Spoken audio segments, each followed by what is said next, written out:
Bismillahirrahmanirrahim. Assalamualaikum warahmatullahi wabarakatuh. Alhamdulillah rabbil alamin alladzi arsala rasulahu bil huda wa dinil haqq liyudhhirahu 'ala ad-din kullihi wa kafa billahi shahida. Asyhadu an la ilaha illallah wahdahu la syarika lah wa asyhadu anna Muhammadan 'abduhu wa rasuluhu sallallahu alaihi wasallam la nabiyya ba'da amma ba'du. Rabbi syrah li sadri wa yassir li amri wahlul 'uqdatam min lisani yafqahu qawli. Subhanaka la ilma lana illa ma 'allamtana innaka antal alimul hakim. Kaum muslimin dimanapun Anda berada, tidak terasa Ramadan sudah berlalu dan sudah menjelang pada detik-detik akhir dari bulan yang mulia ini. Tentunya semua aktivitas yang dulunya, yang sebelum Ramadan masuk kita sudah schedulekan, sudah mulai saatnya kita evaluasi apakah semua hal yang sudah kita targetkan di saat bulan Ramadan masuk sudah terlaksana atau bagaimana. Dan tentunya keistiqomahan kita akan diuji di akhir-akhir di bulan Ramadan tersebut, yang mana sangat wajar jika seandainya orang bersemangat di awal, kemudian di pertengahan mulai merasa jenuh, dan di akhir na'udzubillah meninggalkan amalan yang sudah di awal dibiasakan. Dan oleh sebab itu Allah Subhanahu wa taala dan di dalam Islam kita diberikan motivasi lebih untuk lebih giat beramal dengan Allah janjikan, Allah letakkan yang lumrahnya malam Lailatul Qadar di akhir-akhir bulan Ramadan, di akhir-akhir malam Ramadan, untuk bagaimana agar kita bisa menjaga keistiqomahan kita, agar kita tidak jenuh dengan amalan yang sudah kita lakukan.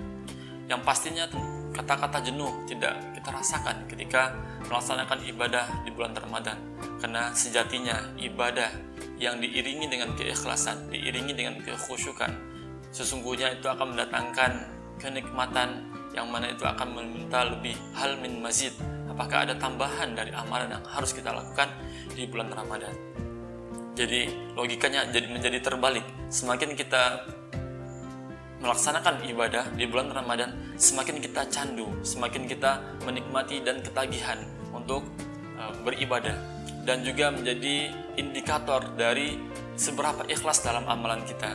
Kita bisa mengukur diri kita sendiri, merefleksi dari diri kita dengan seberapa besar motivasi kita untuk beramal lagi dari amalan-amalan yang sebelumnya kita lakukan. Jika seandainya semakin kita termotivasi, maka sesungguhnya amalan kita di sisi Allah diterima. Tapi jika seandainya amalan tersebut membuat kita jenuh, maka ada keterpaksaan, ada masalah di ikhlas kita ketika kita melaksanakan amalan tersebut. Kaum muslimin yang berbahagia, wajar jika seandainya seorang anak manusia bercita-cita untuk memiliki pekerjaan dalam kehidupannya. Pekerjaan di masa depan jadi tolak ukur keputusan apa, jurusan apa, ataupun kuliah di mana bagi siswa kita untuk mereka melanjutkan studinya. Itu akan menjadi acuan mereka kelak maunya, cita-citanya bekerja sebagai apa. Namun bagi kita dalam Islam ada suatu panduan ketika kita akan membeli pekerjaan. Alangkah baiknya kita sertakan dengan dua panduan yang berikut kita sampaikan.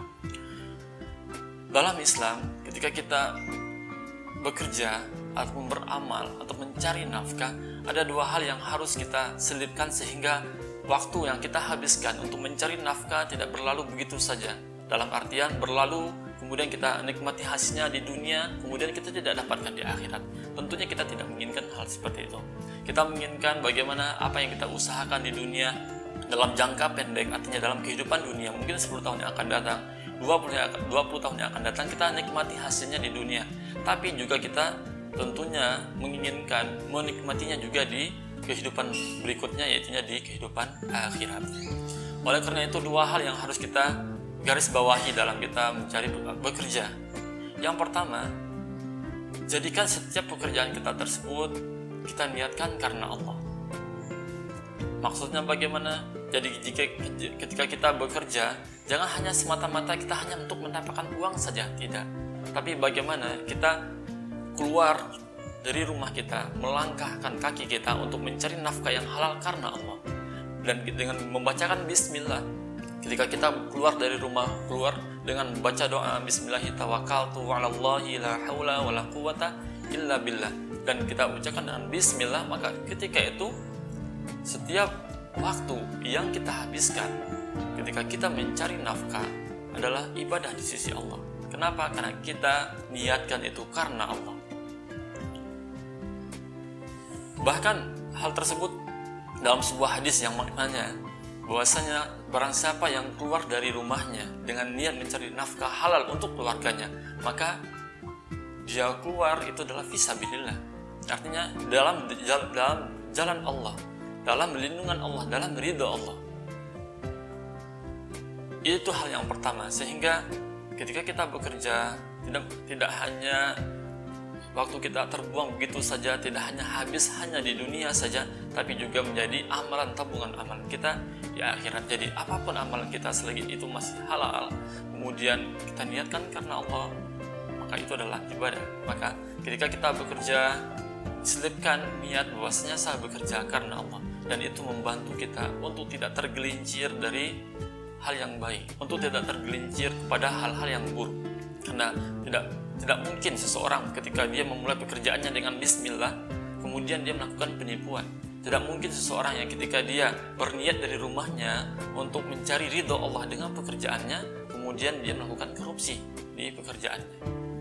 Itu yang pertama. Kemudian yang kedua, bagaimana dalam pekerjaannya tersebut dengan jabatan, dengan pekerjaan yang dia miliki, dia bisa memberikan manfaat kepada manusia. Ini menjadi target dalam pekerjaannya, dan jadi tidak semata-mata untuk dirinya saja. Bukan tidak semata-mata misal salah seorang menjadi dokter misalkan, tidak semata-mata ketika saya bekerja sebagai dokter kemudian saya mendapatkan imbalan dari profesi yang saya miliki.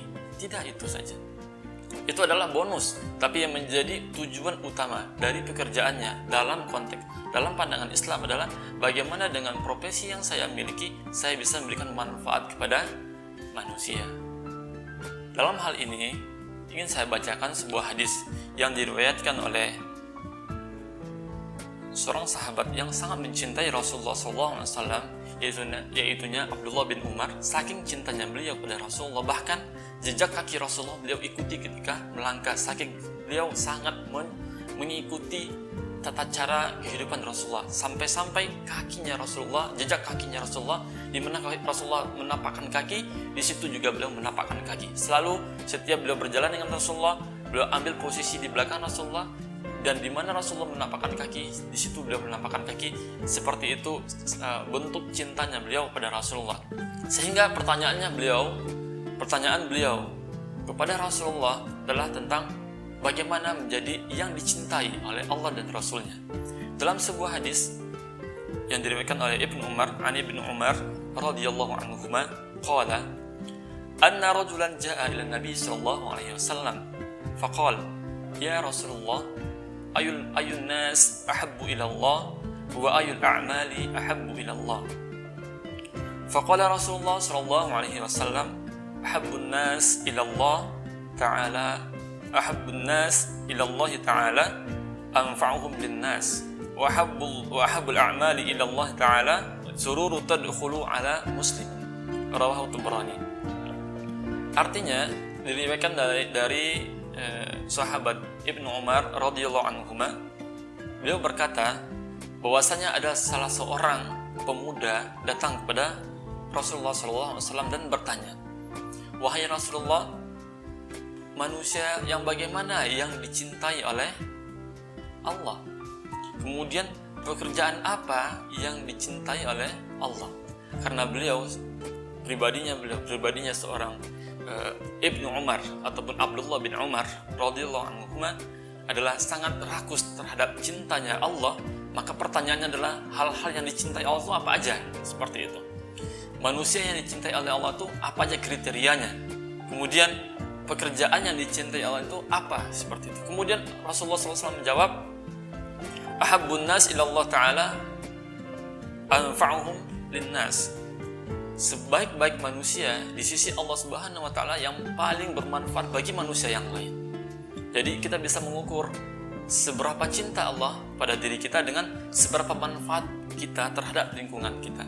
Dan dengan pekerjaan kita tadi, kita bisa melakukan evaluasi terhadap diri kita. Refleksi diri seperti itu. Seberapa besar manfaat kita, keberadaan kita terhadap lingkungan, maka seperti itulah derajat cinta Allah terhadap kita. Kemudian pertanyaan yang kedua, ahabul a'mal ilallah. Amalan apa yang sangat dicintai oleh Allah? Kemudian Rasulullah menjawab, sururun tudkhulu ala muslim.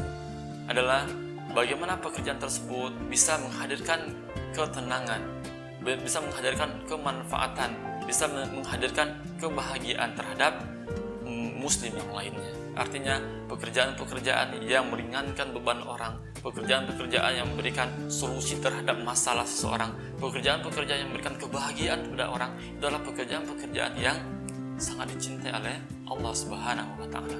Jadi dalam kita bekerja tidak hanya mengedepankan materi apa yang kita dapatkan dari pekerjaan kita, itu adalah hal bonus. Yang menjadi patokan kita dalam bekerja adalah bagaimana pekerjaan kita tersebut kita iringi dengan niat karena Allah Subhanahu wa taala, kemudian bagaimana kita dapat dicintai oleh Allah Subhanahu wa taala dengan pekerjaan kita, dengan kita menjadi manusia yang bermanfaat bagi lingkungan kita. Mohon maaf jika ada salah kata dalam apa yang saya sampaikan. Wabillahi taufiq wal hidayah. Assalamualaikum warahmatullahi wabarakatuh.